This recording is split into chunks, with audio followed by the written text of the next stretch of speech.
জাতীয় নির্বাচনের আগে সংসদীয় আসনে সীমানা নির্ধারণ নিয়ে নানা আপত্তি অভিযোগ ওঠে, যা প্রায়ই গড়ায় আদালতে।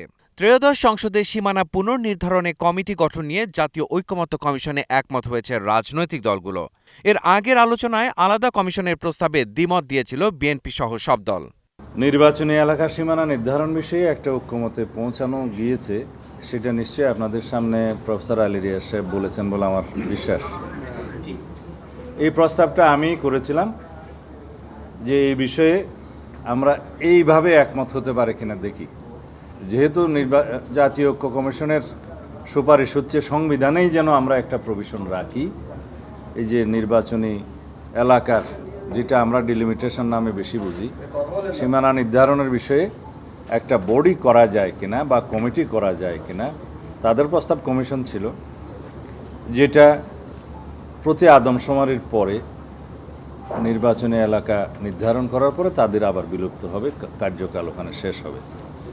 তা আমি বললাম এইভাবে আমরা বিমূর্তভাবে কথা না বলে, অ্যাবস্ট্রাক্ট কথা না বলে, যদি আমরা আইনের মধ্যে নিয়ে আসি এবং সেই আইনটা যদি বেসড অন কনস্টিটিউশনাল প্রভিশন হয়, সবচেয়ে ভালো। নির্বাচনী সীমানা নির্ধারণের বিষয়টাতে ঐক্যমত্য পোষণ করেছি। এটা একটা খুব শুভ লক্ষণ যে আমরা এই বিষয়ে একমত হয়েছি। একটা আইনের দ্বারা নির্ধারিত একটা বিশেষায়িত কমিটি নির্বাচন কমিশনের সুপারভিশনে সেটা হবে, আলাদা কোনো কমিশন না, তার অধীনে সেখানে এই সীমানা নির্ধারণটা হবে। নাগরিক পার্টির পক্ষ থেকে একটি প্রস্তাব করেছিলাম, সেটি হচ্ছে যে সীমানা নির্ধারণের জন্য একটি স্বাধীন সীমানা পুনর্নির্ধারণ কমিশন করার বিষয়। তারপরও যেহেতু সকল দলের ঐক্যমত্যের স্বার্থে সবাই এই বিষয়ে একমত হয়েছে যে নির্বাচন কমিশনের অধীনেই একটি বিশেষায়িত কমিটি হবে, যেটি সংবিধানের ১১৯(১) গ-এর সাথে সংযুক্ত করা হবে, ডিটেলস কোন কোন প্রক্রিয়ায় যুক্ত হবে। তা আমরা ঐক্যমতের স্বার্থে সেই বিষয়টি আমরা পুনর্বিবেচনা করব। এদিন তত্ত্বাবধায়ক সরকার প্রশ্নেও একমত হয় দলগুলো। তবে এই সরকারের প্রধান কিভাবে নির্বাচিত হবে সে বিষয়ে আসে ভিন্নমত। ফার্স্ট রিটার্নিং প্রধান বিচারপতি, এভাবে ওনাকে না পেলে বিচারপতি, আবার বিচারপতি, আবার বিচারপতি।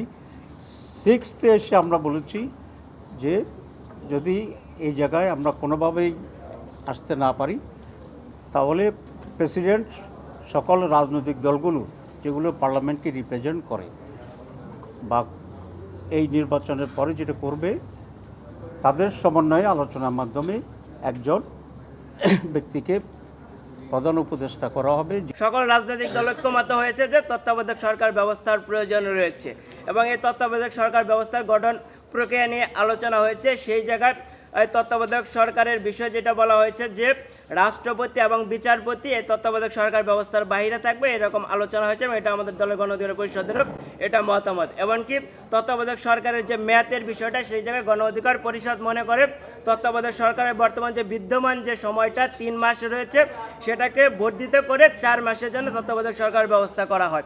এই তত্ত্বাবধায়ক সরকারে বিচার বিভাগের প্রতিনিধিদের রাখা না রাখার প্রশ্নে এখানে বেশিরভাগ দল বিচার বিভাগের প্রতিনিধি যাতে না রাখা যায় এরকম পথ অনুসন্ধান করছেন, এইখানে যাতে রাষ্ট্রপতিকে না রাখা যায় সেরকম জায়গায় অনুসন্ধান করছেন, এবং নির্বাচন কমিশন আসলে কিভাবে কাজ করবেন স্বাধীনভাবে সে বিষয়ে আসলে সকলেই তাদের কনসার্ন প্রকাশ করেছেন।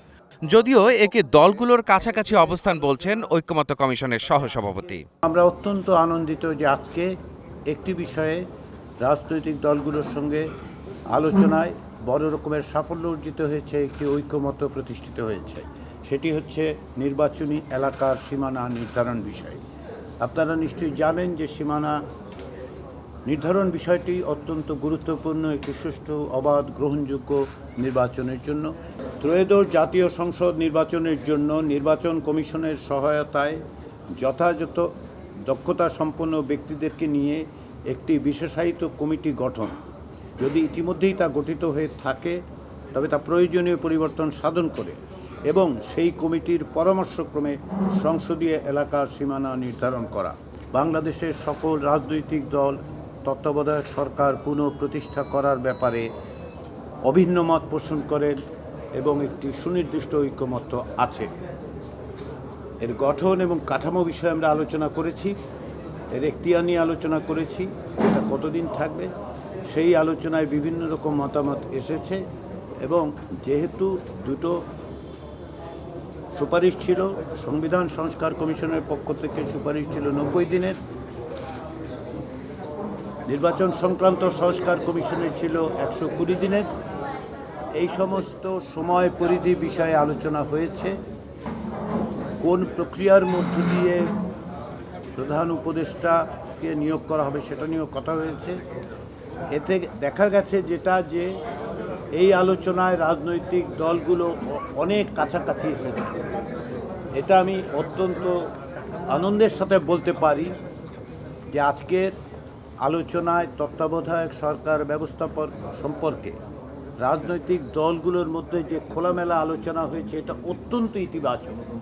আমরা দীর্ঘদিন যাবৎ এই তত্ত্বাবধায়ক সরকার ব্যবস্থা পুরো প্রতিষ্ঠার জন্য সকলে সংগ্রাম করেছি, প্রত্যেকের বিভিন্ন রকম ধারণা আছে, কিন্তু আজকের আলোচনার মধ্য দিয়ে আমরা অনেক বিষয়ে কাছাকাছি এসেছি। বৃহস্পতিবার অমীমাংসিত বিষয়গুলো নিয়ে আবারও রাজনৈতিক দলগুলোর সঙ্গে বসবে জাতীয় ঐকমত্য কমিশন। মাহাদি হাসান, স্টার নিউজ।